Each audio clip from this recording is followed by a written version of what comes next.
Braj Janaranjan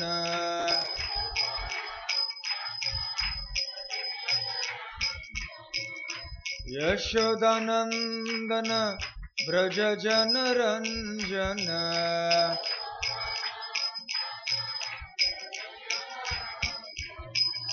Yamuna तीरावनचारी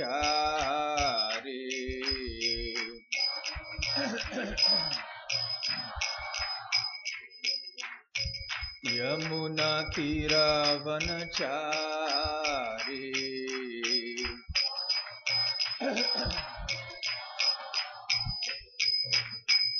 Jai Radha Madhav Kunj Bihari Gopi Jan Vallabh Girivardhari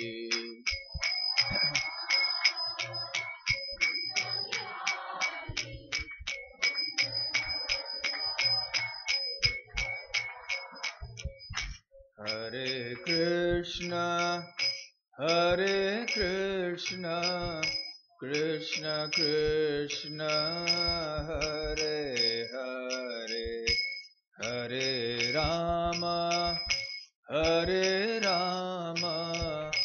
Ram Ram Hare Hare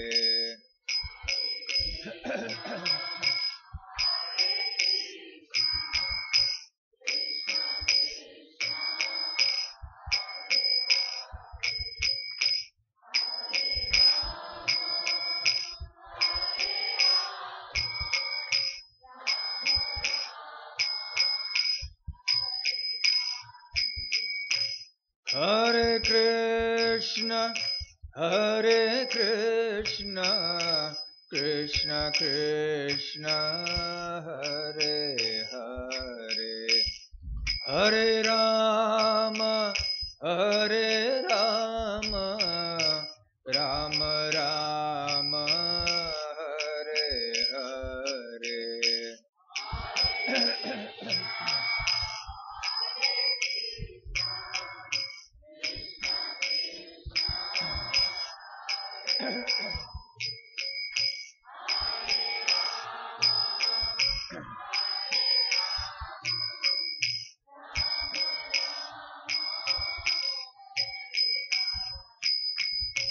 Hare Krishna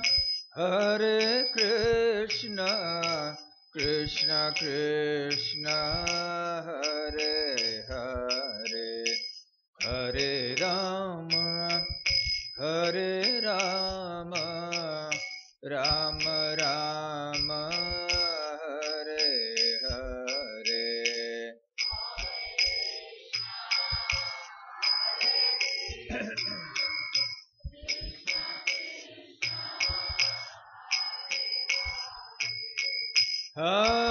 Ram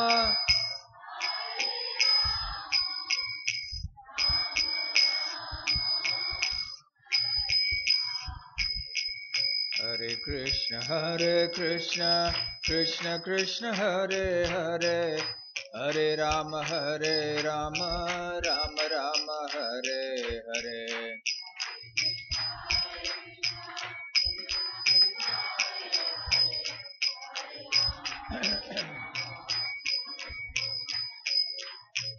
Hare Krishna Krishna Krishna Hare Hare Hare Ram Ram Ram Hare Hare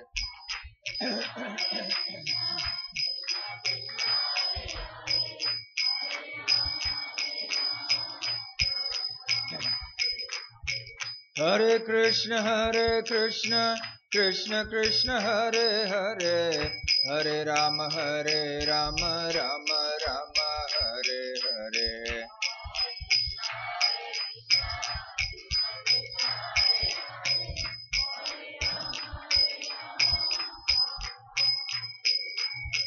Hare Krishna Krishna Krishna Hare Hare Hare Ram Ram Ram Hare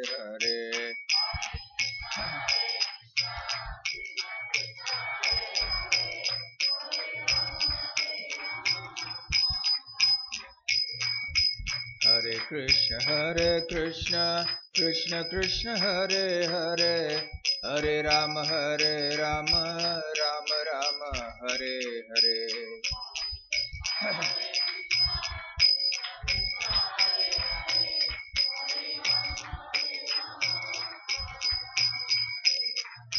Hare Krishna Krishna Krishna Hare Hare Hare Rama Rama Rama Hare Hare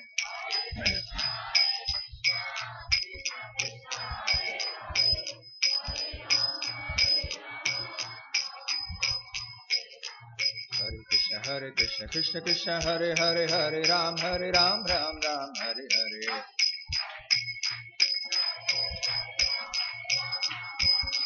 Hare Krishna Krishna Krishna Hare Hare Hare Ram Ram Ram Hare Hare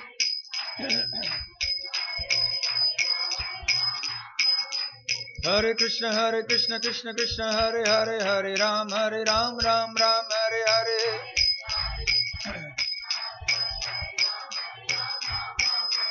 Hare Krishna Krishna Krishna Hare Hare Hare Ram Ram Hare Hare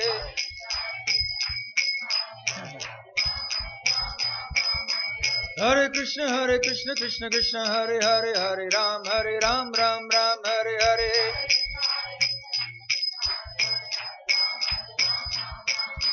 Hare Krishna Krishna Krishna Hare Hare Hare Ram Ram Hare Hare Hare Krishna Krishna Krishna Hare Hare Hare Ram Ram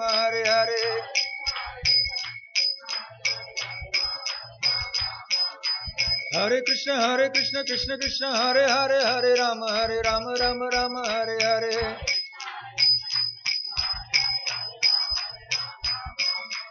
Hare Krishna Krishna Krishna Hare Hare Hare Ram Ram Hare Hare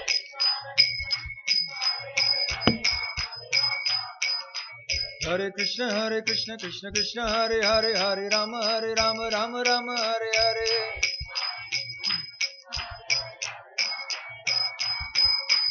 Hare Krishna Krishna Krishna Hare Hare Hare Ram Ram Hare Hare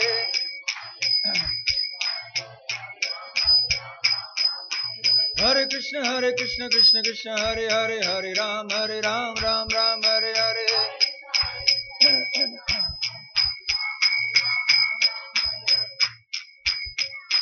Jaya Gauranitai Jaya Gauranitai Gauranitai Jaya Gauranitai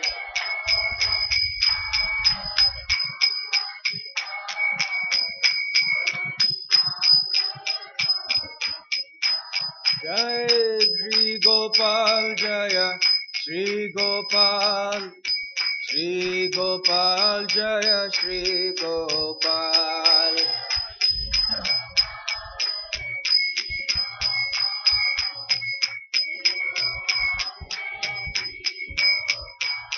Jai Sita Ram Lakshman Hanuman Jaya Sita Ram Lakshman Hanuman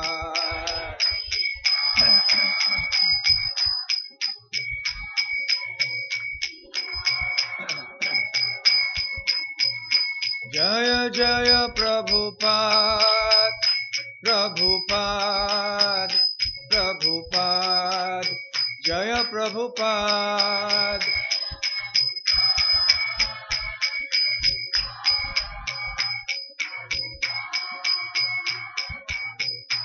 Nitai Gaura Hari Bol Hari Bol Hari Bol Nitai Gaura Hari Bol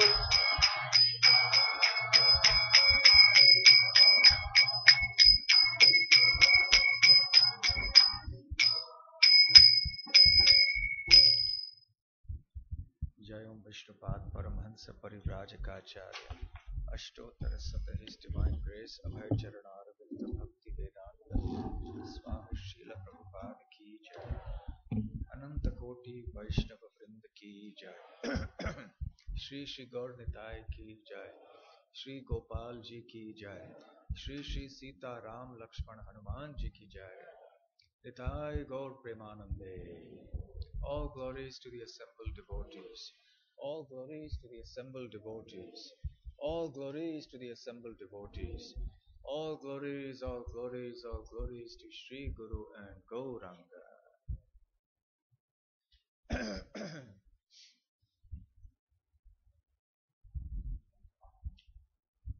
Om Jnanatimirandhasya Jnananjanashalakaya Chakshurunmilitam Yena Tasmai Shri Gurave Namaha Shri Chaitanya Manobhishtam Sthapitam Yena Bhutale Swayam Rupa Kada Mahyam Dadati Svapadantikam Vandeham Shri Guruh Shri Uttapadakamalam Shri Gurun Vaishnavamscha Shri Rupam Sagrajatam Sahagana Raghunathanvitam Tam Sajivam Sadvaitam Savadhutam Parijana Sahitam Krishna Chaitanya Devam Shri Radha Krishna Padam Sahagana Lalita Shri Vishakhanvitamscha Nama Om Vishnu Padaya Krishna Prishthaya Bhutale Srimate Bhakti Vedanta Swamin Niti Namine Namaste Saraswate Deve Gauravani Pracharine Nirvishesha Shunyavadi Paschatya Deshatarine Vancha Kalpatarubhyascha Kripa Sindhubhya Evacha Patitanam Pavanebhyo Vaishnavebhyo Namo Namaha Jai Shri Krishna Chaitanya Prabhu Nityananda Shri Advaita Gadadhar Shivasadi Gaura Bhakta Vrinda Hare Krishna, Krishna Krishna, Hare Hare, Hare Rama, Rama Rama, Hare Hare. Hare Krishna. Thank you very much for coming this evening, even though it is a working day. But every day is meant for Krishna. Working day or not, but we have to work for Krishna every day. Different days of the week may be designated differently. Somvar means the day of the moon, Monday. Mangalvar, which is the day of Mangal, on Tuesday. Going all the way up to Ravivar, the day of the sun. Shanivar, the day of Shani. All these days are dedicated to each of these personalities. But which day is dedicated to Krishna? Every day. Every day is dedicated to Krishna. Every day is an opportunity for us to take deeper shelter of Krishna. The process of surrender to Krishna is not a weekly process. It's not even a daily process. It's a minute by minute, moment by moment process. But somehow in this world, the word surrender is not a very popular term. It is not something that people like. The word surrender dreams up or conjures visions of defeat, of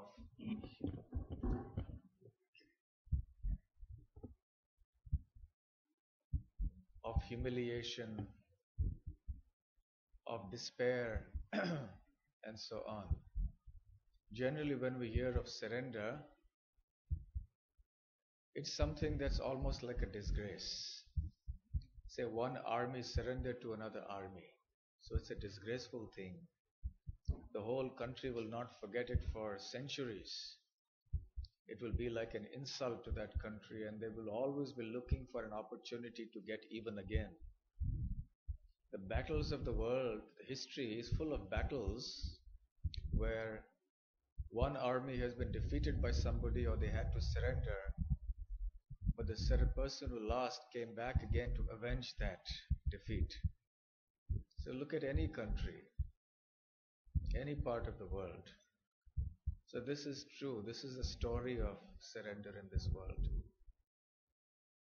You can't come back. You either come back victorious or you die in the battlefield. So surrendering is something that is just not acceptable even among Kshatriyas. Nowadays, of course, there is no such ethics of any Kshatriya. You just place bombs somewhere and run away in a suitcase or something like that. But real Kshatriya warfare, Srila Prabhupada explained one time in relation to one Rajput queen whose husband, who was the king, went for war. And he came back and she had locked the doors of the fort and she wouldn't allow him in. He said, "Well, I'm the king, I'm your husband." He said, "No," she said. "You either come back victorious or you die in the battlefield." And this is the wife talking to the husband. Not that she didn't want him to be there, but this is the nature of Kshatriya warfare. So in this world, in warfare, surrender is supposed to be something very disgraceful, very dishonorable. So even in sports, if one team surrenders to the other, oh, it is such a national humiliation. Or in any field, one person surrendering to the other person is considered something very bad. Especially in this day of individualism, people don't want to compromise on their individuality. They don't want to compromise on their freedom to do things. You know what the major cause of the downfall of the Western world is going to be? Too much freedom. Too much of anything is not a good thing. You have too much of freedom to do anything you like, and that will cause chaos. Because when you want too much freedom to do something, you don't like to accept any authority. Because you don't want to surrender to that authority. Or ultimately boils down to our refusal to want to surrender to anyone. We just want to do what our mind says. For us, the mind is supreme. This is the mentality of the conditioned living entity in the material world. Even tell a child to do something, he will refuse. I think most of you are parents, you have experience trying to convince your little child even to do something. Sometimes they may agree, sometimes mostly they won't. They want to do things their own way. So it's there in the conditioned mentality from time immemorial. Nobody wants to surrender to anyone. No one wants to accept any other person's authority. So therefore, when we hear of a topic like the art of surrender, then we think, what kind of art is that? What kind of dishonorable thing is that? Why should we learn something dishonorable? But actually, the process of surrender in the modern day has obtained such a bad reputation because we are always surrendering to the wrong persons. If we know who to surrender to, then the process of surrender will be a wonderful process. Then it's not humiliation, it's not disgrace, it's not dishonor, it's quite the opposite. So if we want to know how to be happy, we have to know how to surrender. True freedom lies in giving up our freedom. This may be a very paradoxical or a contradictory statement to make. If we want to be really free, we have to give up our freedom. Then we get so much freedom. At least we have to learn to regulate our freedom. Let's give a very simple example. In any country, the citizens are generally free to do what they like. But there are obvious limitations to that freedom. So the country, let's say in America, You have the freedom. The government says you can practice any profession you like. You can, isn't it? You can be a teacher, you can be a doctor, you can be a lawyer, you can be so many things. But that doesn't mean that the profession of a terrorist can be adopted, that the profession of a thief can be adopted, profession of a dacoit can be adopted. No. There are certain things which it is understood you can't do. So when the government says you have the freedom to do any profession you like, implicit in that is also the statement that you can't do certain things. So you are prohibited from certain types of professions. You are free to drive on the road, but still there are restrictions. You accept those restrictions, you accept those limitations on your freedom. If you don't accept the restrictions of the laws of the country, then what happens? Then your freedom will be even more restricted. Then one has to go to the jail, where the freedom will be restricted even more. When we willingly, voluntarily accept restrictions on our freedom, then actually we are free as citizens to move, do so many things. But if we rebel against the state, willfully violate the orders or the laws of the state, then forcibly whatever freedom we have is also taken away. One time somebody was asking this question. There was an interview I had in Trinidad. So one devotee was asking on behalf of others, and they were saying that you are talking about the process of surrender, but you have so many restrictions, and these restrictions cause so much inconvenience. So therefore we don't want to accept these inconveniences. Therefore we don't want to follow anything. We want to do what we like. Because accepting some authorities means that you're accepting some inconveniences. So I was giving an example that imagine that you're driving on the road. There is some inconvenience because you have to stop at the signal, you have to follow so many traffic rules. It's definitely an inconvenience. But imagine if there were no rules. What would happen? Would you have convenience or would you have inconvenience? You would have so much inconvenience. Anyone would come in from anywhere and there'll be so many more accidents than there are now. And so much more inconvenience. Or imagine any game, let's say a game of football or whatever game is popular here. Now, it's an inconvenience. The referee keeps on blowing the whistle for the players, for the spectators. It's an interruption to the game. It spoils the fun. Every now and then the game has to keep stopping. But imagine if there were no rules, there was no referee, and the football game was going on. What would happen? It will be chaos, isn't it?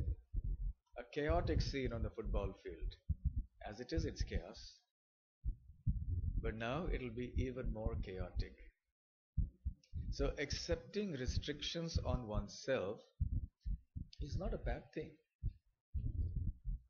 The inconvenience that we experience by accepting restrictions on our freedom, if it is done rightly and intelligently, will actually give us more convenience and more freedom. But if in ignorance and obstinacy and out of ego, if one refuses to accept restrictions on one's freedom, then forcibly that freedom will be taken away. So also it goes with our surrender to God.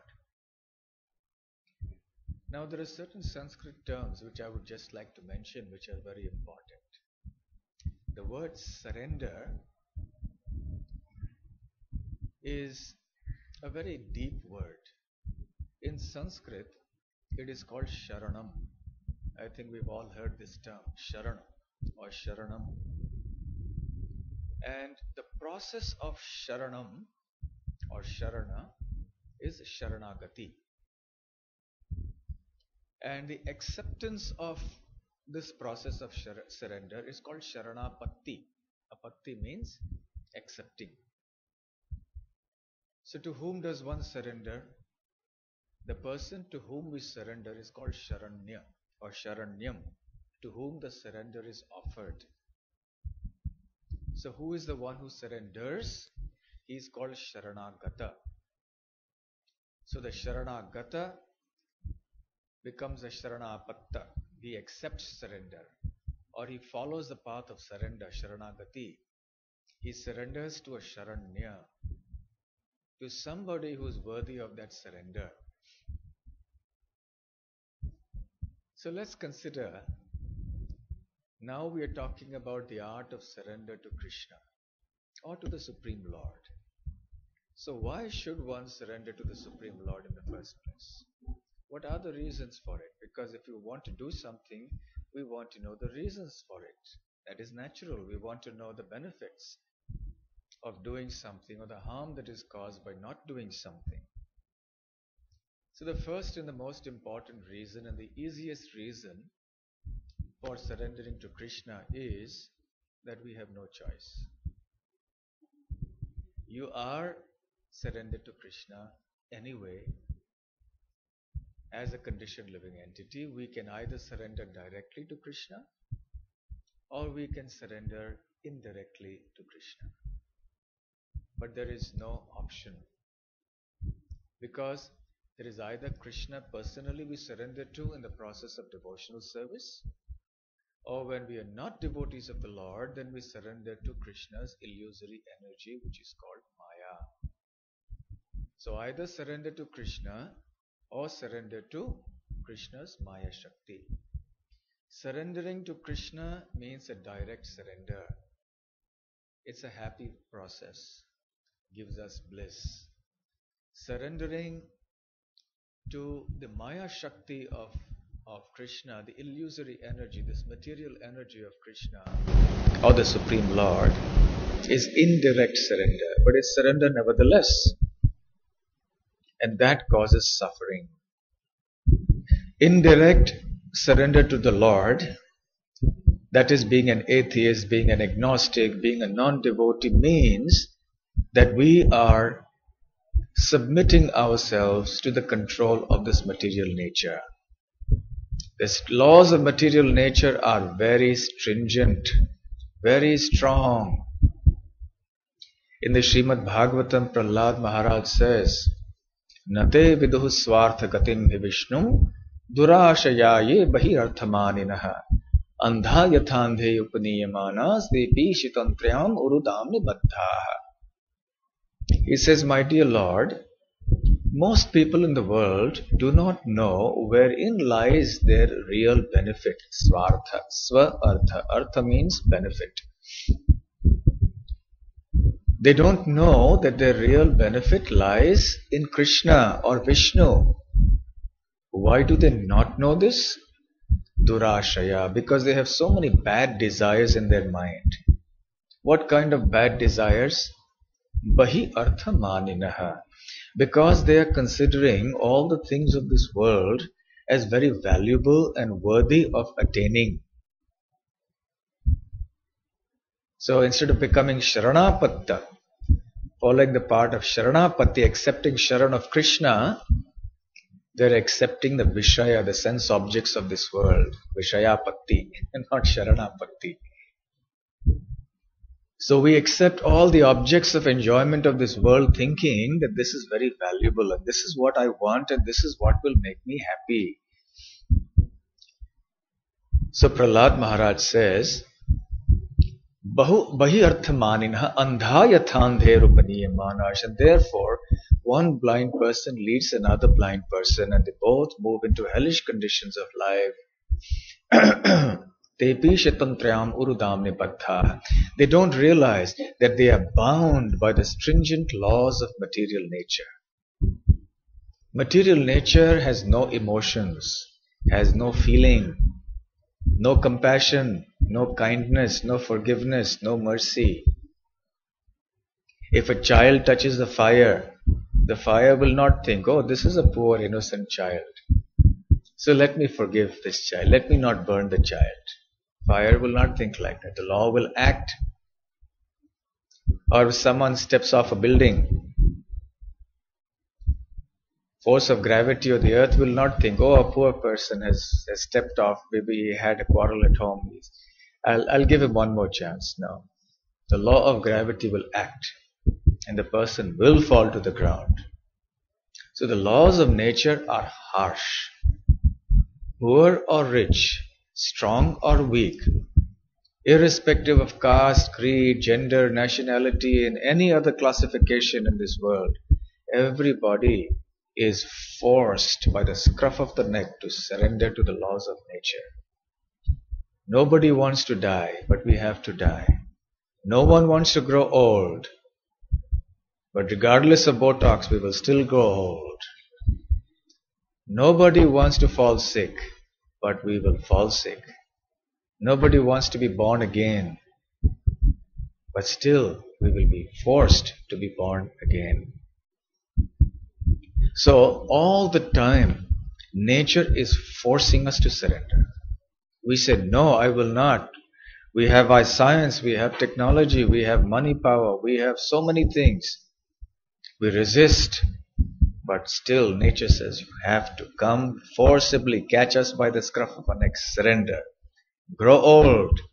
You don't want to grow old, but I'm sorry, you must grow old. You don't want to die, but you have to die. Isn't that not surrender?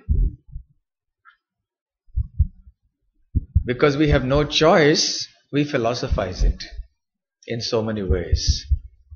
But the fact of the matter is that in this material world, the indirect process of surrender, the process of surrendering to the Supreme Lord's illusory energy or the material energy, is a constantly humiliating process. We don't realize how humiliated we become. Imagine the most powerful emperor in the world becomes an old man, can't do anything, dependent on others to feed him, or he falls sick. Finished. Where is that power? Where is that glory? The most powerful boxer in the world a few decades ago, who proclaimed himself the greatest of all time, the strongest of all, within a few years, afflicted with a very bad disease of the nerves, can't walk, can't talk. Gone are those swift movements, the stinging of the bee and the flying like a butterfly on the boxing ring. Gone. Where is it gone now? Humiliation. You see, there's two things, humility and humiliation. When we are humble, we will accept the process of direct surrender to the Supreme Lord. When there is no humility, there is arrogance, then we are forced to be humiliated. So humility and humiliation sound very similar, but just see the difference. So when we become humble to accept the surrender of the Supreme Lord directly, that humility brings us real freedom. But when we are stubborn and arrogant, we are forced to surrender anyway, but it's a humiliation. Where are all the big kings now? Where are all the big, strong, wealthy, famous, beautiful, intelligent personalities? Gone. Where is their intelligence? Where is their beauty? Where is their strength and power and ability? All finished. So we are surrendering. Even the greatest military might, the greatest economic might of the world cannot withstand the fury of nature, and we have to surrender. One hurricane, one cyclone, one forest fire, one tsunami, one earthquake, finished, everything gone.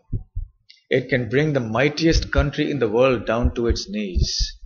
We surrender to you, surrender to nature. So all the time, tepi shatantrayam urudamni baddhaha. So we always forced to surrender. Every moment we are forced to surrender. But we don't realize it. So despite the humiliation, we are constantly bombarded with this idea of defeat and surrender. But we don't become humble. We say one day we will attain success. Srila Prabhupada used to narrate this humorous anecdote of two men who were having a quarrel. And they were having a quarrel about some topic where one man said, no, the correct answer is the scissor. The other said, no, the correct answer is the knife. So they kept on arguing and the argument became very heated.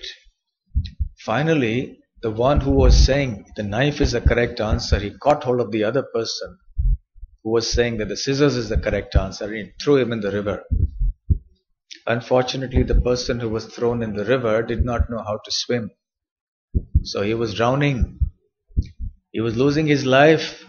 But even as he was drowning, his head was practically below the water. Only hands were up. He was still saying this. That means scissor. Scissor is right. So this is the position of those who surrender to Maya. Till the last breath, they say, we shall overcome. Victory shall be ours today or tomorrow.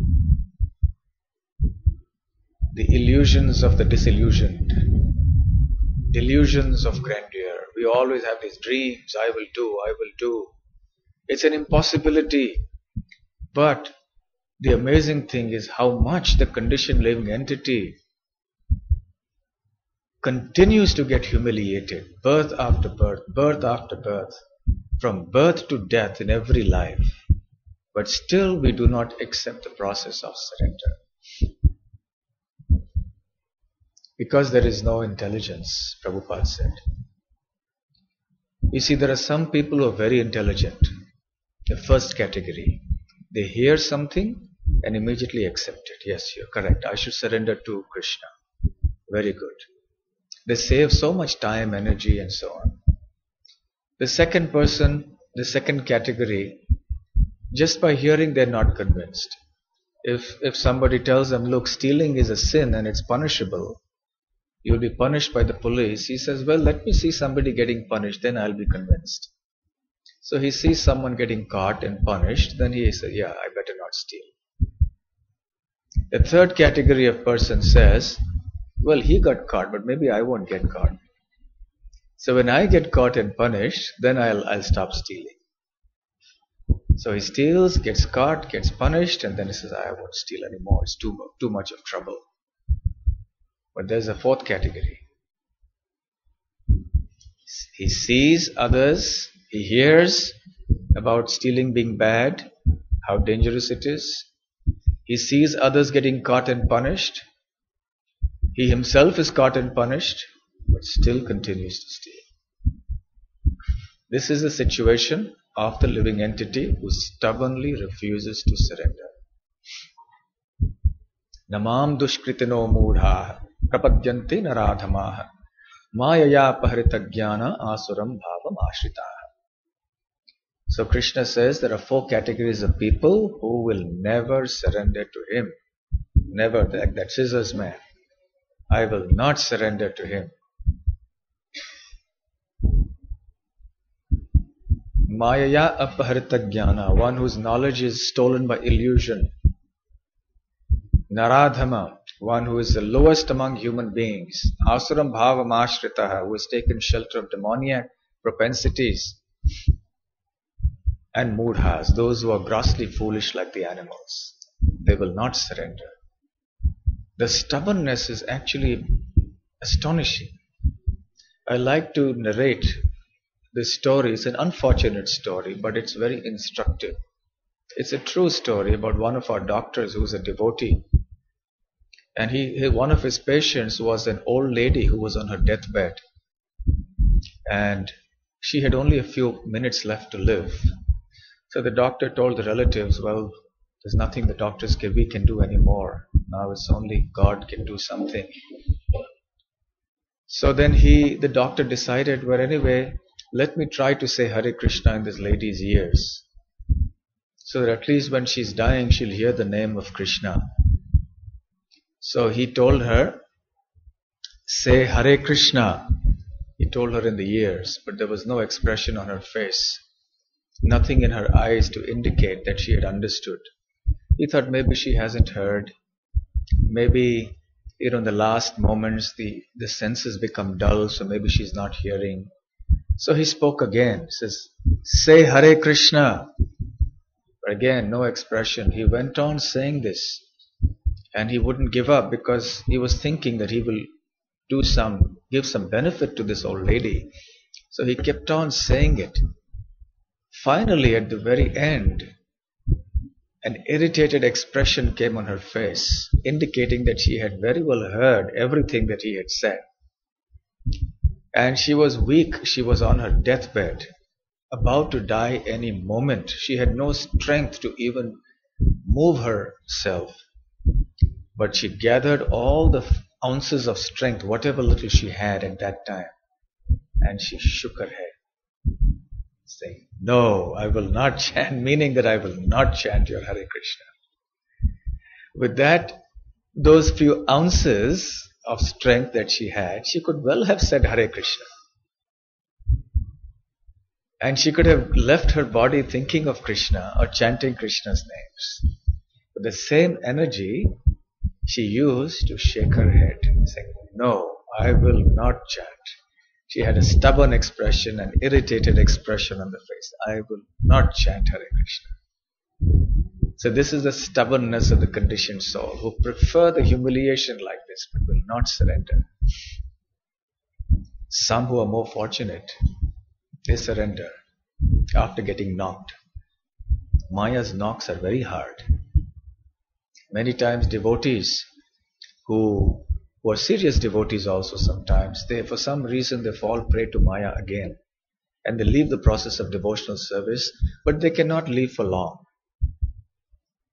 Because Krishna is very merciful. He'll give them a few little knocks. Krishna's mercy will come to devotees in various ways. That's why we keep the shikha, you see. We go away, Krishna will catch the shikha and say, hey, where are you going? From my lotus feet. Come back to my lotus feet. Krishna catches the shikha and brings us forcefully back. The process can be sometimes a little painful. But the devotees didn't understand, yes, I better come back. Then the devotees invariably, they come back to Krishna consciousness. For Kaliya, what a knock he got, isn't it? The mother of all knocks. If we think our knocks are very great, we should think of the kind of knocks Kaliya got. He was proud and arrogant as anything. He was a king of the whole place. He was so powerful. Just by the vapors of poison that were emanating from him, the birds flying in the sky would die and fall into the river. All the marine life, the water in the river had all finished, had died.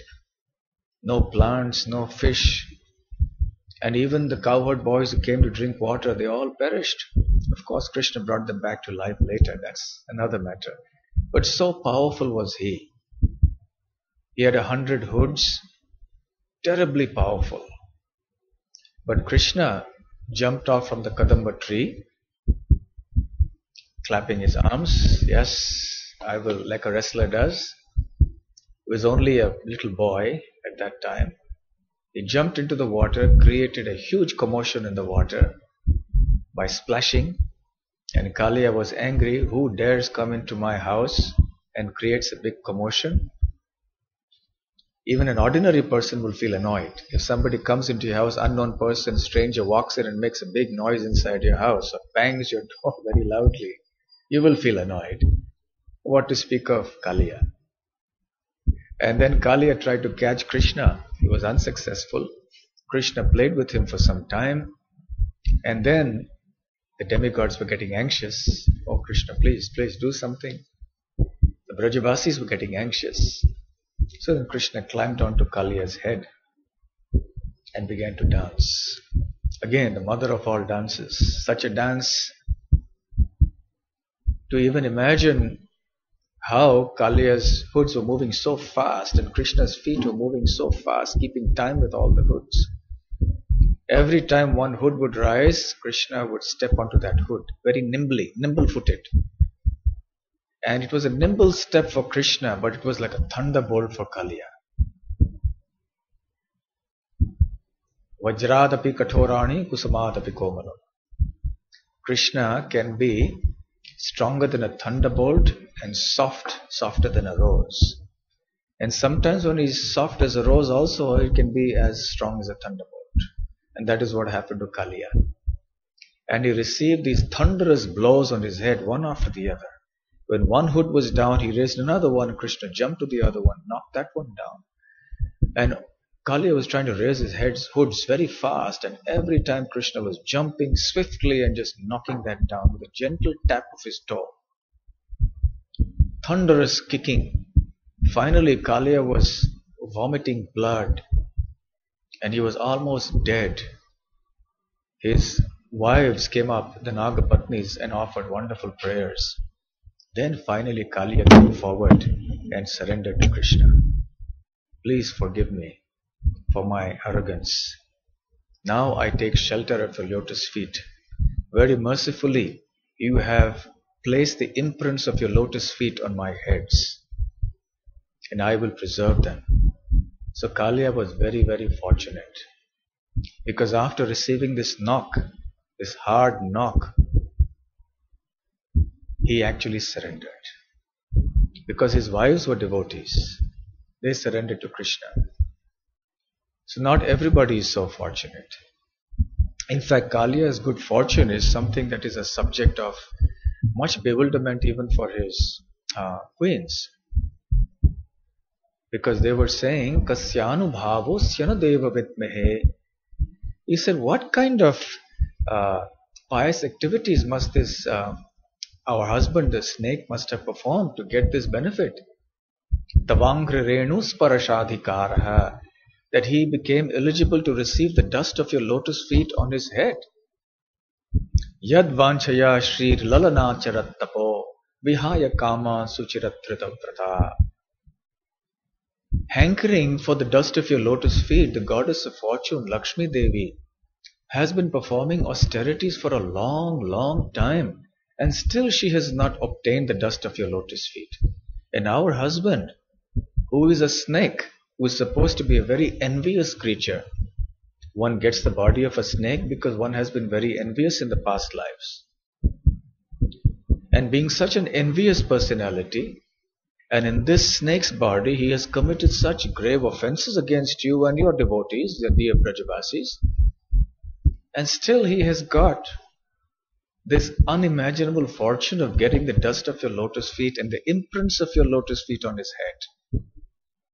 What must he have done? So Kaliya was fortunate. He surrendered, and then he was banished. He went to Fiji. I don't know if he's still living there somewhere in the ocean, but now he's a devotee. There's one devotee, it's called Kaliya Fanidas. Prabhupada gave him the name, he's a Prabhupada disciple, Kaliya Fanidas. He's a servant of the hoods of Kaliya. Why? Because Kaliya bowed his hoods, surrendered to Krishna, and those hoods now bear the imprints of Krishna's lotus feet. So Kaliya's hoods have now become a holy abode, because they have the footprints of Krishna on them. So Kaliya received his knocks and he surrendered. He was intelligent, he was wise. So also, it is a much better choice to voluntarily, willingly surrender directly to Krishna, rather than to have surrendered to Maya and then be forced by hard knocks again and again, life after life, to Krishna. So therefore, brings us to the second benefit. So surrender to Krishna saves us so much suffering, saves us time, saves us energy. Prabhupada says this in the purport in the 18th chapter, that surrendering to Krishna saves us so much time, energy. Otherwise, we are wasting time with so many other methods of trying to be self-realized. But the process of surrender is a very direct, easy process. So this is the second reason why we should surrender. The third reason, of course, is that very quickly Krishna relieves us of all sinful reactions. Sarva dharman parityajya mam ekam sharanam vraja Aham tvam sarvapapebhyo mokshayishyami ma shuchaha. One of the most famous verses and the most often quoted verses of the Bhagavad Gita, arguably the most often quoted by Srila Prabhupada. And in this verse, Krishna promises Arjuna and tells him, abandon all varieties of dharma and simply surrender unto me. I will relieve you of all sinful reactions. Do not fear. So Prabhupada mentions in his purports that earlier on, Krishna had mentioned that one is not eligible to worship him unless one is freed of sinful reactions. Yesham tvantagatam papam jananam punyakarmanam te mohatvanpa nirmukta bhajante mam dridhavrataha. One cannot with determination worship Krishna unless one has become freed of sinful reactions and has accumulated sufficient piety. But by stating this Sarvadharman Parityajya verse, Prabhupada says, Krishna is saying, now I am allowing you to become free of sinful reactions, to worship me without bothering about your sinful reactions. Now I'm giving you a special facility.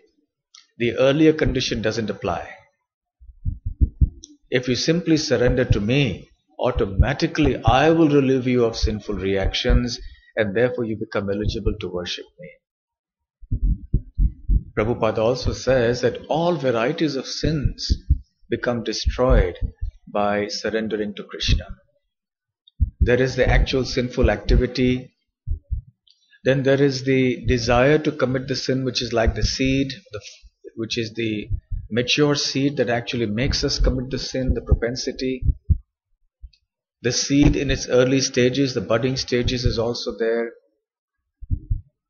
And then even the very desire. So all these different stages, including the ignorance that ultimately causes us to perform the sin, all are destroyed by the process of surrendering to Krishna. In the Nectar of Devotion, Rupa Goswami explains that prarabdha and aprarabdha karma, that is, karmas which are due in this life and karmic reactions which will be due in future lives, all are destroyed by the process of surrender to Krishna. And about the Sarvadharman Parityajya verse, Srila Prabhupada gives us another reason why surrender is important. He says in the 18th chapter, 65th verse, which is that verse? Can anyone say?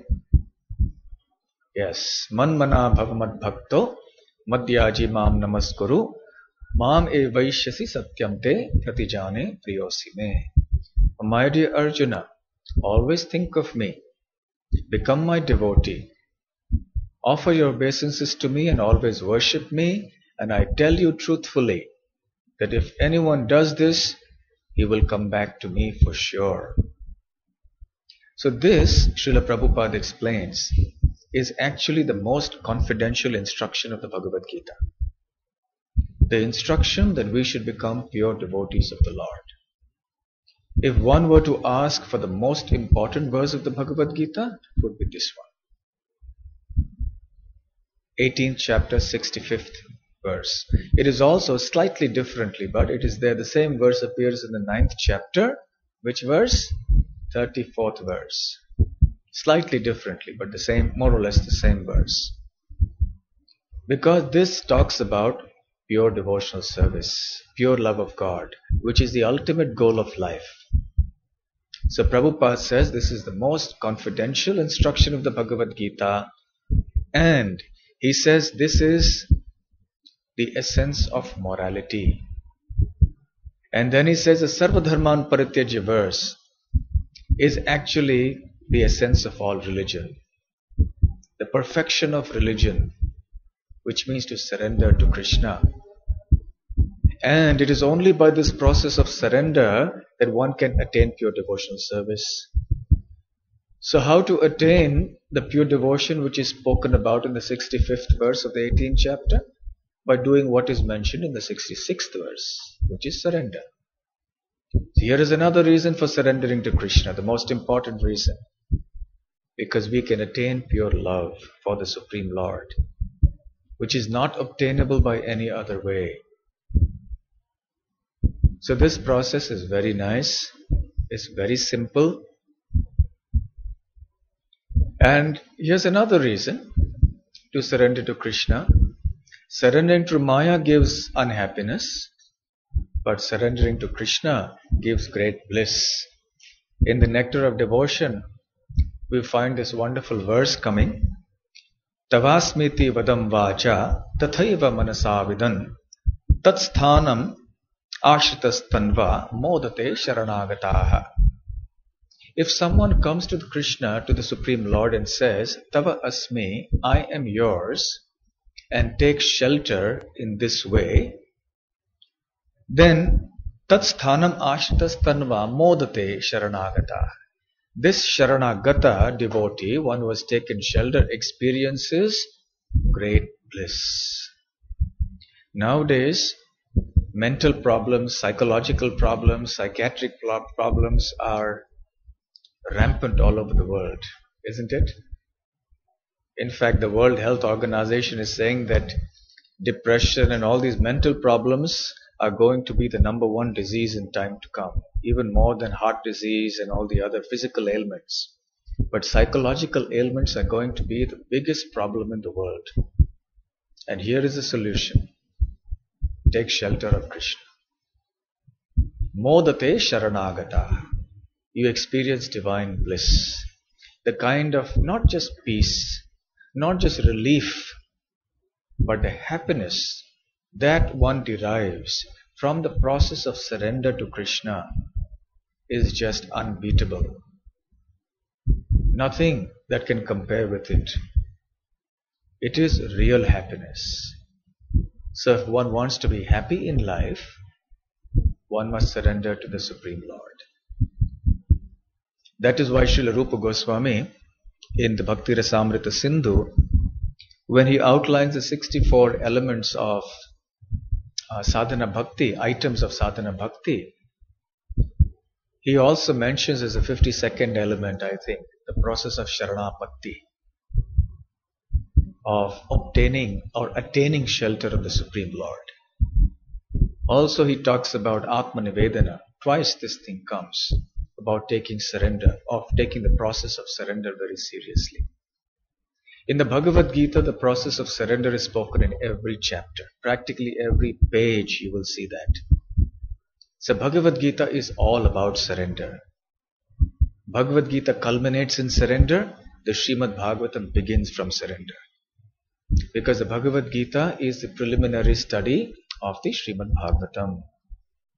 So the Bhagavad Gita ends at surrender, Bhagavatam begins from surrender, and ends in the surrender of the gopis of Vrindavan, and Chaitanya Charitamrita begins from the point of the surrender of the gopis of Vrindavan and goes where? We can't see, very high. So this is how the process of surrender is taken to such heights. This is what Chaitanya Mahaprabhu has come to give.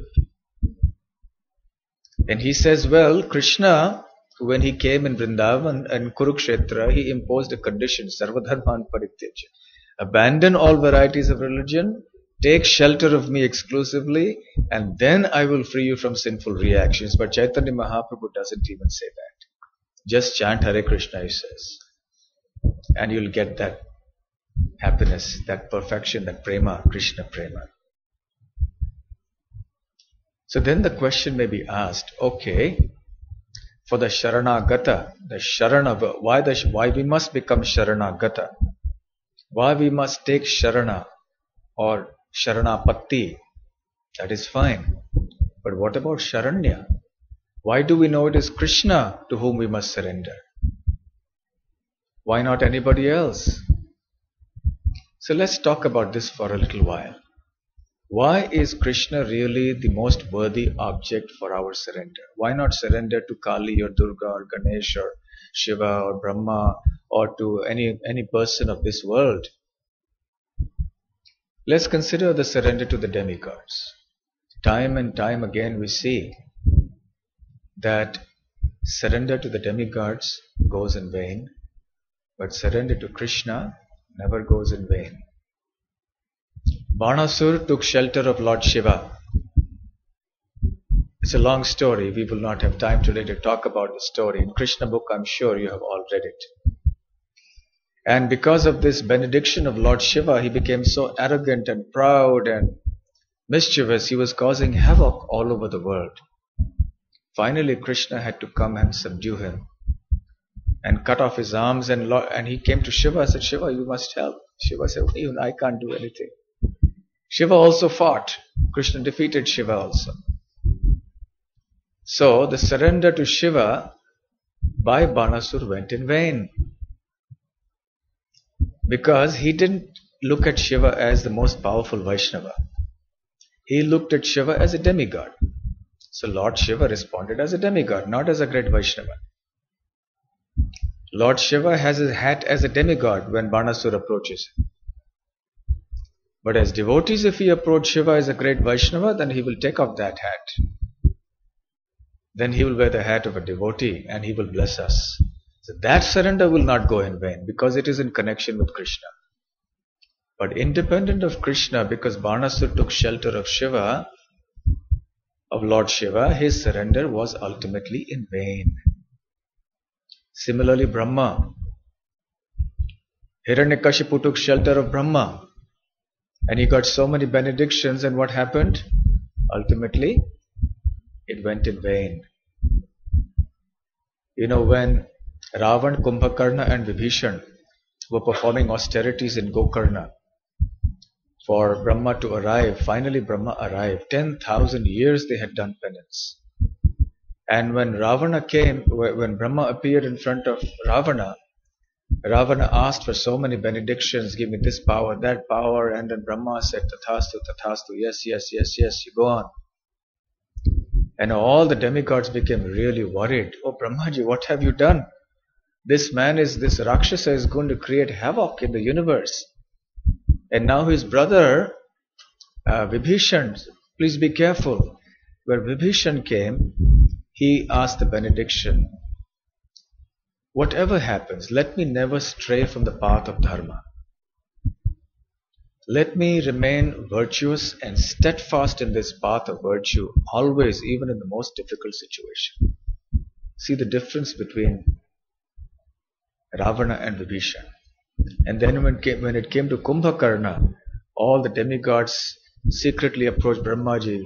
Brahmaji, please be careful, please be careful.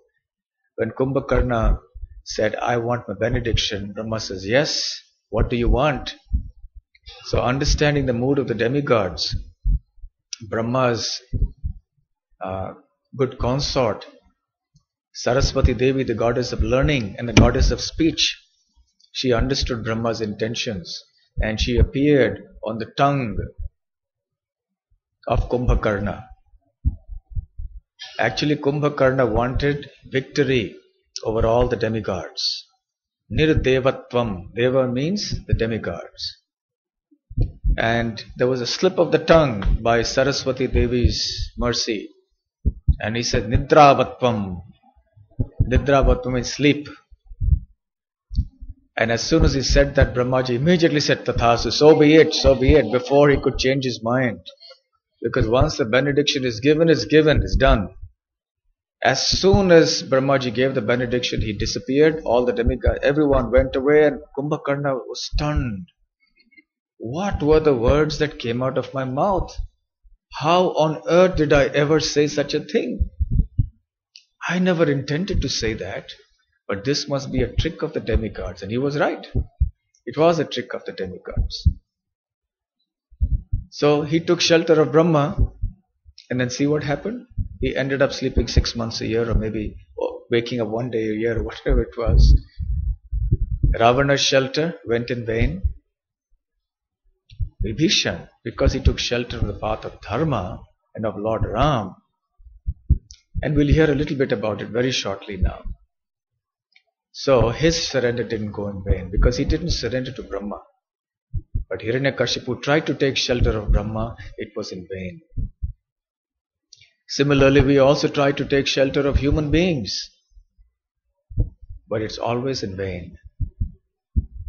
You see the Kshatriya, coming back to the Kshatriya principles of warfare.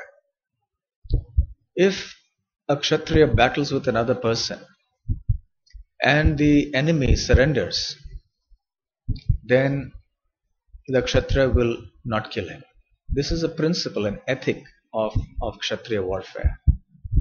Krishna used to do that, Ram did that, and it was a standard practice in the Vedic culture. Everybody would do like that. Until recently, the Rajput kings would do that. Prabhupada told many stories like this about the Rajput kings. So there was a king called Prithviraj Chauhan. You must have heard about him. Very valiant, brave king. So there was a Muslim invader called Muhammad Ghori who came and attacked. And there was a big battle that was fought. And Muhammad Ghori was defeated. And he came and surrendered to Prithviraj Chauhan. And Prithviraj Chauhan let him go. Very magnanimous, big-hearted Kshatriya. Yes, you surrendered to me. As an honorable Kshatriya, I will let you go. His ministers advised him, please don't let him go. He is a very devious person. He will not follow your ethics. He said, no, he surrendered to me, I have to let him go. He let him go. He then regrouped his forces, and after some time he attacked again. There was a second battle. And he attacked in the night, when the Kshatriyas generally don't fight. They fight a certain time in the morning, stop at a certain time in the evening. So he attacked at night. Still Prithviraj Chauhan valiantly tried to defend, but it was too much disarray, and he was defeated and captured. And he was brought to Muhammad Ghori. So he said, now I must kill you or I must punish you. He said, well, when you surrendered to me, I let you go. So now I'm here. Muhammad Ghori told him, but I'm not as foolish as you. I remember reading this in my history lessons when we were in school. And finally it is said that he gouged out his eyes. And then ultimately there was another fellow prisoner along with him, Chand Bardoi, who was a poet, who was his assistant. And one time there was a competition for arrows, and Prithviraj Chauhan said, I will shoot. Also I will participate. And everybody laughed, but you're blind, how will you shoot? He said, yes, if you give me the orders to shoot, I will do that. So the king, that is Muhammad Ghori, finally gave the order in the competition to Prithviraj Chauhan shoot. And hearing the sound, he could understand where he was standing. He shot the arrow and killed him. See. So in other words, shelter and surrender in this world, whether to demigods or to humans, goes in vain. But surrender to Krishna never goes in vain. Therefore he is Sharanya, the perfect Sharanya, he who is worthy of taking shelter. In the Nectar of Devotion, when Rupa Goswami talks about the 64 qualities of Krishna, one of the qualities is that he is a protector of surrendered souls. And Rupa Goswami says that one time there was an enemy of Krishna who became very, very jubilant at the very thought that in case I get defeated by Krishna also, if I simply take shelter of him, he will protect me. So I have nothing to fear. So even Krishna's enemies were feeling very secure because they understood that all they had to do was to take shelter of Krishna, and then they would be protected. So this is the nature of Krishna as Sharanya. Devarshi bhutaprinam pitranam na kinkaro nayam rinicha rajan sarvatmanayah sharanam saranyam gato mukundam parihritya kartam. This verse appears in the 11th canto of the Srimad Bhagavatam. Very famous verse. Generally in this world, we are subject to so many obligations which we have to fulfill. 6 kinds of obligations mentioned in this verse. Deva, that is the demigods who supply us all the natural supplies that we need, air, light, water and so on. Rishi, the sages, we are indebted to them because they have given us spiritual knowledge. Bhuta, all the living entities, we are indebted to them because they do so many things for us. Even the birds, the insects in the soil, who can facilitate the crop to grow. So many things. We are indebted to all the living entities. Apta to our relatives who help us, support us, Drinam to the human beings at large, Pitrinam to the forefathers because of whom we are born here today. So generally, according to the Vedic system, we need to perform certain activities in karma kanda to discharge our obligations to each of these 6 categories of people or living entities. But if one surrenders to Krishna, giving up karma kanda, giving up jnana kanda, giving up all other processes, which is what the sarvadharman parityajya term means, to give up all these other processes, then one doesn't have to separately fulfill the obligations that one has to these 6 categories. Automatically one is relieved of all these obligations. Just as if one is friendly with is a personal servant of the king, then he doesn't have to bother about the minor kings who are everywhere else. He has taken shelter of the Supreme. So Gato Mukundam Parihritya Kartam. So he has gone to Mukunda to take complete surrender. Sharanam Sharanyam. He has gone to take Sharana, shelter of Sharanyam. He who is worthy of accepting that shelter, surrender and giving shelter. This is the nature of Krishna. When Shukadev Goswami was still in his mother's womb, it is said that he refused to come out of his mother's womb because he was afraid of Maya. Vyasadeva himself tried a lot to bring him out, but he wouldn't come. Ultimately, Lord Krishna had to come personally and tell him, look, I will protect you. You come outside your mother's womb. You know, you're not supposed to be in more than 9 months, and 12 years have passed. You know, you should come out. So then finally he agreed. And he came out. But so intent was he on not getting caught by Maya that immediately he went to join the brahmachari ashram in the nearest ISKCON temple. He walked away as a brahmachari. And then Vyasadeva, who was a householder, even though he is Vyasadeva, the compiler of all the Vedic literature, but the family attachment was there. And he ran after him saying, Ha Putra, oh my son, oh my son. And Shukadev continued to walk. He was a 12 or 16-year-old boy at this time, but totally beyond material contamination. And as he was walking, the disciples of Vyasadeva, they thought they should help their guru. So they chanted one verse to attract Shukadev Goswami. Barha pidam natvaravapuh karnayah karnikaram vibhradvasah kanakakapisham vaijayantim chamalam randhran venor adhara sudhaya purayan gopa vrindai Vrindaranyam swapadaramanam pravishat gita kirtihi. This verse is from the 21st chapter of the 10th canto, Venu Gita. Very beautiful verse, which explains the beauty of Krishna. That Krishna, when he's going to the forest for grazing the cows, his hair or head is decorated with a peacock feather. He's dancing very beautifully because he's the best of the dancers, Natavara. Karnayoho karnikaram. In his 2 ears he has a beautiful karnikar flower. And he is wearing kanaka kapisham, golden colored dhoti, therefore is pitambar. Vaijayantim chamalam. And he is wearing the Vaijayanti garland around his neck. Randhran venor adhara sudhaya purayan. And he is pouring the nectar of his lips into the holes of his flute. In other words, he is playing the flute. Gopa Vrindaihi and all his Gopa friends, cowherd boy friends, are following him. Gita Kirtihi. They are glorifying Krishna by moving after him. And thus, Swapada Ramanam, Krishna has glorified the land of Vrindavan by imprinting his footprints on the holy land of Vrindavan.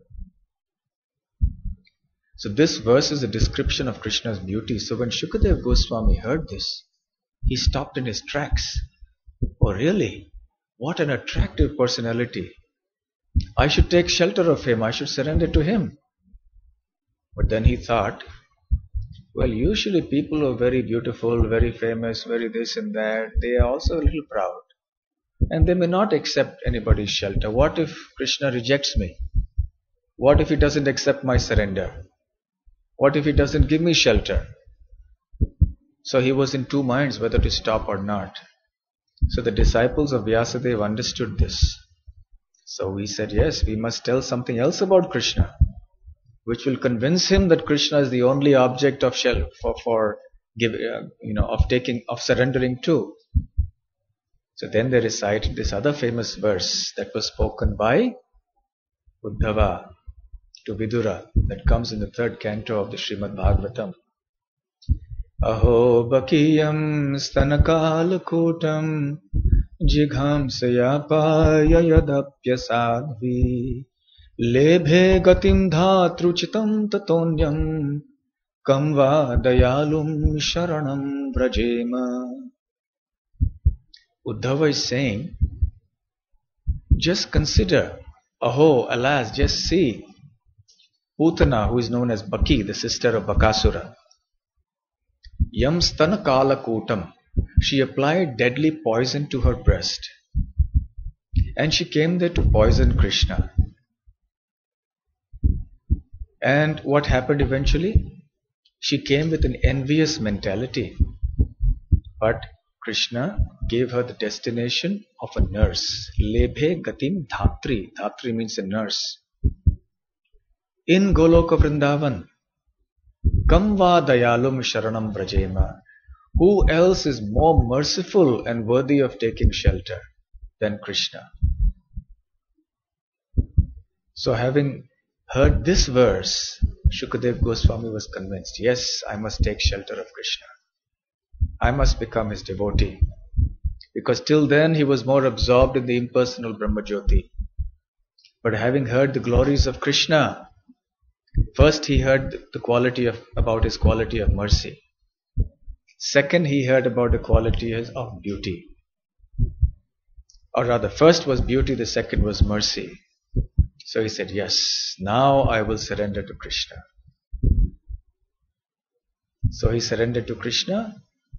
Prabhupada says in one purport in the first canto that he expanded himself. One part remained behind as a grihastha to satisfy Father Vyasadeva, and the other part went on. Because if he hadn't gone on, who would have spoken Srimad Bhagavatam to King Parikshit?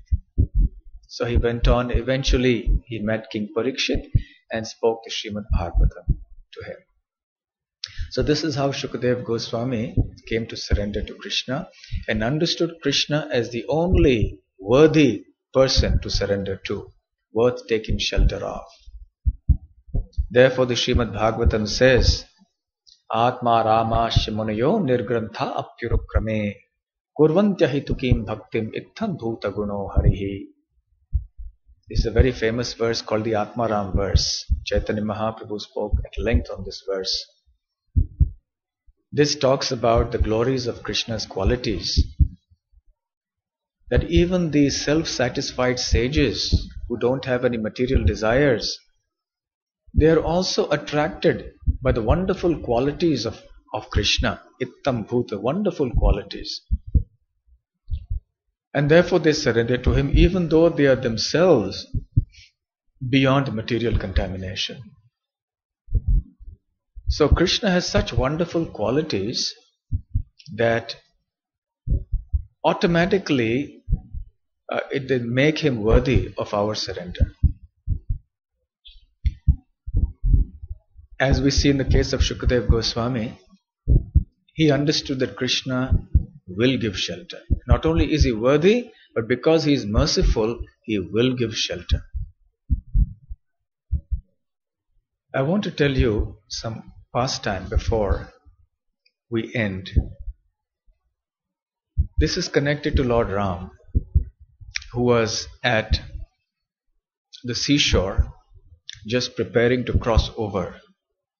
Vibhishan tried his best to dissuade Ravana from fighting, and he tried to persuade him to send Sita Devi back to Ram, but Ravan, on the contrary, became angry and banished him from the kingdom. And Vibhishan went by the air, by the skyways with a few associates, and came the other side of the sea to surrender to Lord Ram.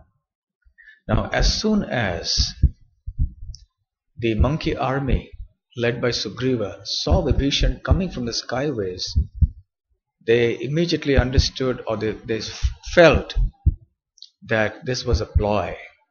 So Vibhishan remained standing in the air, and all the monkeys started discussing amongst themselves as to what they should do with him. Somebody said we should kill him because he's a spy. Somebody said he's an enemy. We should be very cautious. And many opinions were going on. Many of them, including Jambavan, felt that no, we shouldn't accept him. Vibhishan had come with the plea that I want to surrender to Ram. I have given up the company of my envious and demoniac brother, Ravana. I have come to take exclusive shelter of Ram, to surrender to him utterly. Only Hanuman was the one who said that I think we should accept. But finally they went to Lord Ram. Please tell us, what should we do? What is your opinion? Lord Ram asked each and every one of them their opinion. Then finally Lord Ram gave his opinion.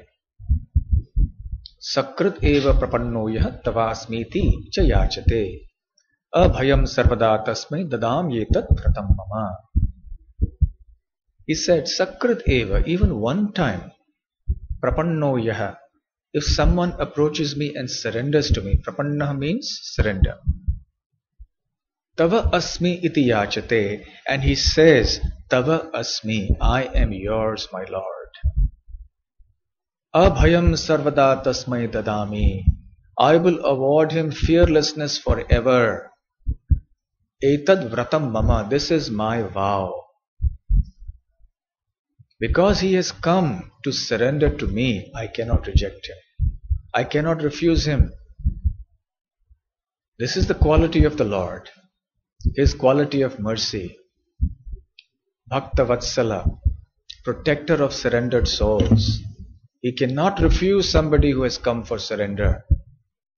And then he told them a story. He said, once upon a time there was a hunter, and he would hunt birds.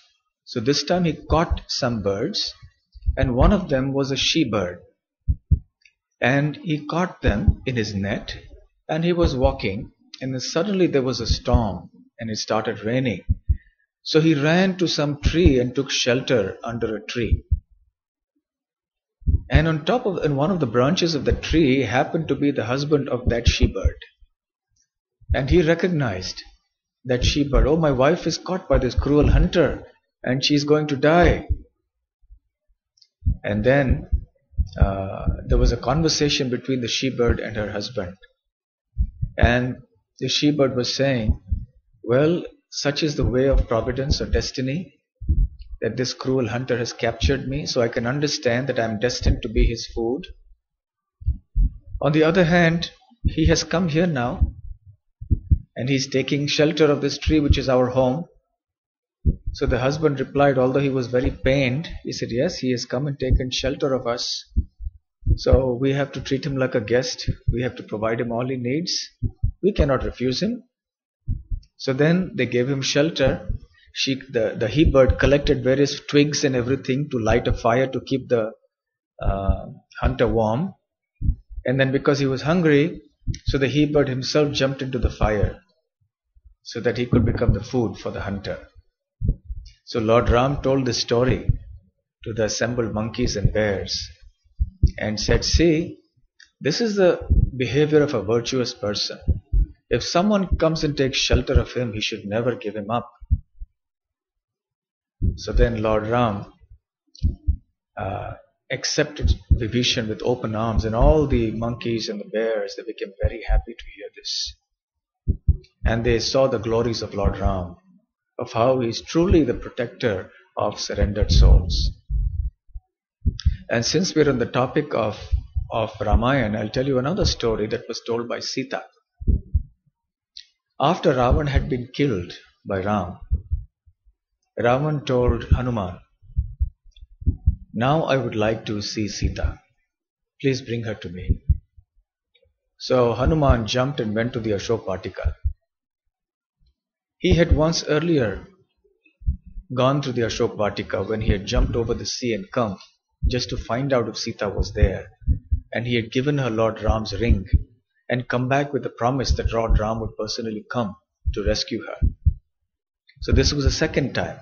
And in the first visit, he had also observed how the lady guards who were actually all around Sita, they were Rakshasis, they were demonesses. They were also ill-treating her and scaring her, speaking harshly to her. And she was a very timid lady from a royal palace, and now she had to be surrounded by all these Rakshasis who were constantly harassing her. So after the killing of Ravan, when Hanuman came to Sita and he conveyed the good news of Ravan being killed and Ram emerging victorious, then he said, "Please come to Lord Ram. But before that, just say the word and I will kill all these demonesses who gave you so much trouble in all these months that you have been here. I will do it right away in a moment." And she said, "No, Hanuman, that is not the way for a virtuous person to behave." Then she said, "I'll tell you a story." She said, one time there was a hunter, or rather, there was a man, not a hunter. He was walking in the jungle and a tiger started chasing him. In order to save himself, he ran very fast as he could. And then he came to a tree. And then he climbed up the tree to save himself. And the tiger was very frustrated because he was hungry and having chased this man. And now just by a hair's breadth, this man has saved himself and climbed up the tree. So he managed to go to a safe place on some branch. And then the tiger was just growling and growling, frustrated, going round and round the tree, waiting, when will this man come down? But he wouldn't come down. He would naturally stay there. But then the tiger noticed that there was a bear who was there.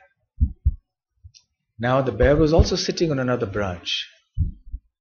And this man, the bear said, "You have come here to my shelter, you be here." So the man cozied up to the bear. He was tired and he slept in the bear's arms, in the furry arms, nice mattress and everything was there. So he went to sleep and he was fast asleep. Then the tiger called the bear, "Psst, psst, come, I have something to tell you. Look, this is a human. He is our common enemy. We are animals and he is a human. You know how much damage humans do to all of us. So we are brother animals. So let us cooperate. All you do is you push him down. I'll take care of him. He's my dinner. And I promise you, we have a pact that I will never harm you in future." So the bear, he said, "No, I cannot do that. He has taken shelter of me. Once he has taken shelter of me, I cannot betray. I cannot betray his faith. So therefore, I cannot give him up." So the tiger was very angry, but he couldn't convince the bear. So anyway, he was waiting. By the time the man had been refreshed from his sleep and he woke up, and so he sat on his branch and the bear was tired. So the bear fell asleep. So when the bear was sound asleep, then the tiger spoke to the humans. "Psst, psst. Look, that's the bear. Don't trust a bear. Once I am gone, my protection will be gone. The bear will kill you. Bears are very harsh and fierce by nature. So don't trust the bear. All you have to do, let's make a pact. You push the bear down. And then we have an agreement that I will not kill you or eat you." So the man, what did he do? Push the bear. The man pushed the bear, but as the bear fell, he caught hold of a branch, saved himself, or lower branch, and he sat on the lower branch, so the tiger still couldn't get him. Then the tiger turned back to the bear. Just see? See, this is the nature of the ungrateful humans. At least now you please throw him down. He said, no. Just because he has been ungrateful, I cannot lose my dharma. I cannot lose my qualities of giving shelter to those who have taken shelter of me, even if they are betraying me. Then ultimately the tiger had to go away. So Sita also explained to Hanuman, one should not act in an evil way against those who have done evil to us. So therefore, we should not do anything to these Rakshasis. Leave them. Now they will take shelter of Ram and me. So when they are here to take shelter, we should not harm them. Sita Devi, of course, is a goddess of fortune. She is the consort of the Lord. So this is the nature, the qualities of the Lord. He is the most worthy object for our surrender. He is truly Sharanya, one who is capable, samarth, able to give shelter and ever willing to give shelter. He will never refuse someone who comes to his shelter. So therefore, because Krishna or Ram, Krishna is the perfect shelter, the Sharanyam, therefore we should surrender to him.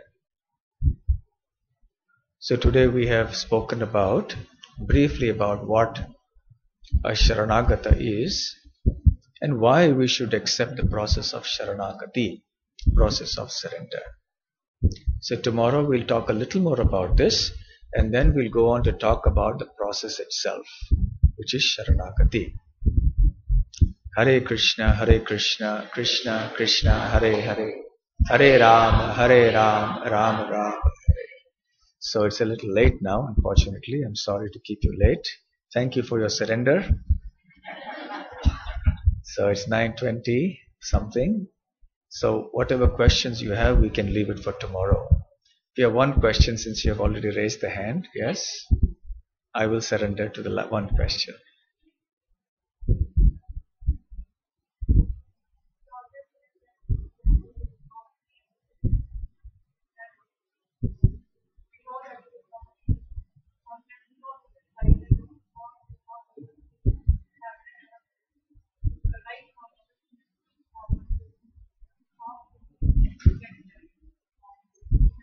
Okay, the question is how to surrender. That we are going to talk about. That is the subject matter of the coming lectures. The process of surrender, Sharanagati. We will talk about this at that time. Today the focus was to explain why we should surrender and why only to Krishna. Then tomorrow, once we are convinced that yes, we must surrender to Krishna, then how to surrender and what surrender really means, that we'll talk of tomorrow and the other lectures after that. Yes? Yes, okay.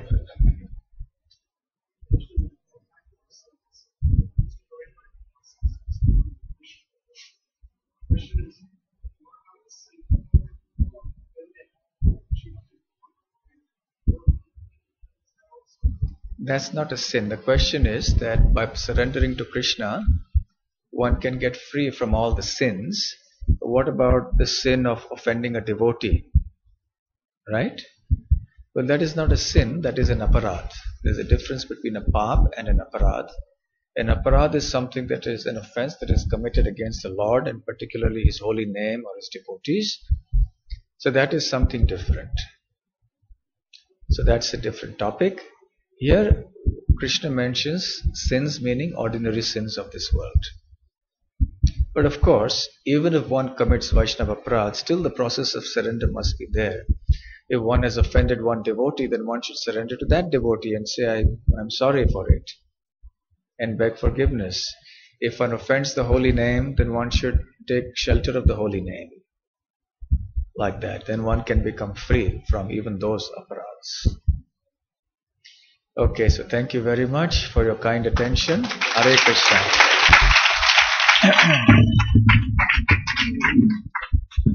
You like the stories from Ramayana?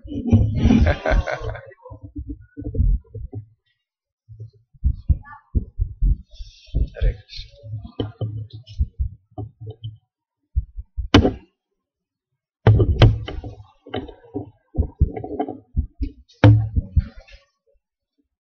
So, Hare Krishna, everybody.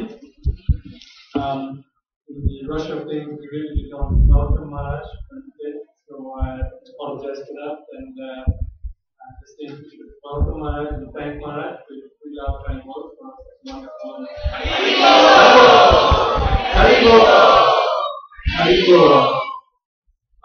Just also would like to thank all of the devotees who were surrendered in the kitchen today. Led by Sadashiv Prabhu, with the help of Maruti Mataji, Venugopal Prabhu, Aprameya Prabhu, Om Prabhu, Shalini Mataji, and Ananda Mataji also, they cooked the wonderful tea for us. Very fast, so very grateful for those devotees. Tomorrow evening we will start again at 7 o'clock with Bhakti, and immediately following that will be the first class at 7:30, and then Saturday starting at 3 o'clock. So please try to come on time. Thank you. Hare Krishna. Hare Krishna. Hare Krishna.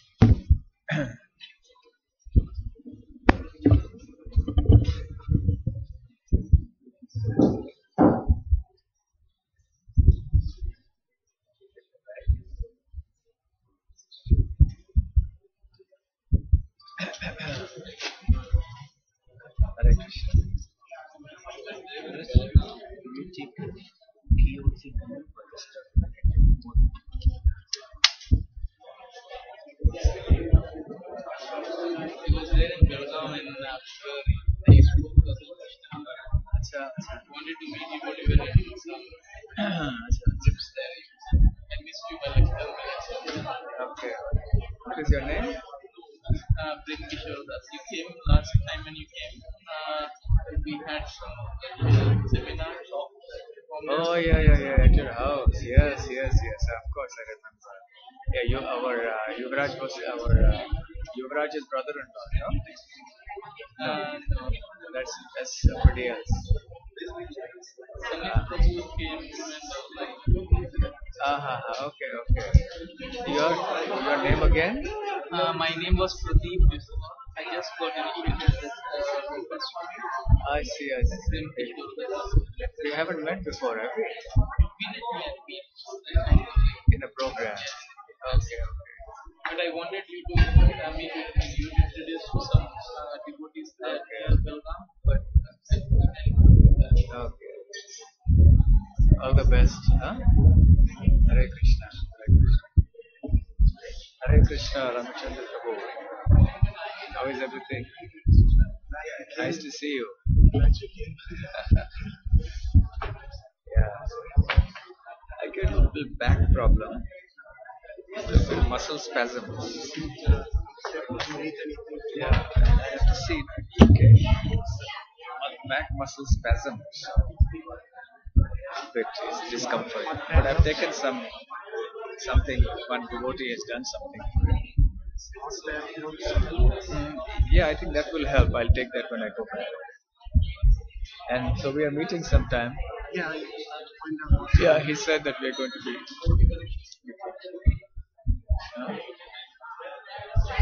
Everything is well? Family is currently in India. Oh, I see. Summer vacation. Okay. Hare Krishna.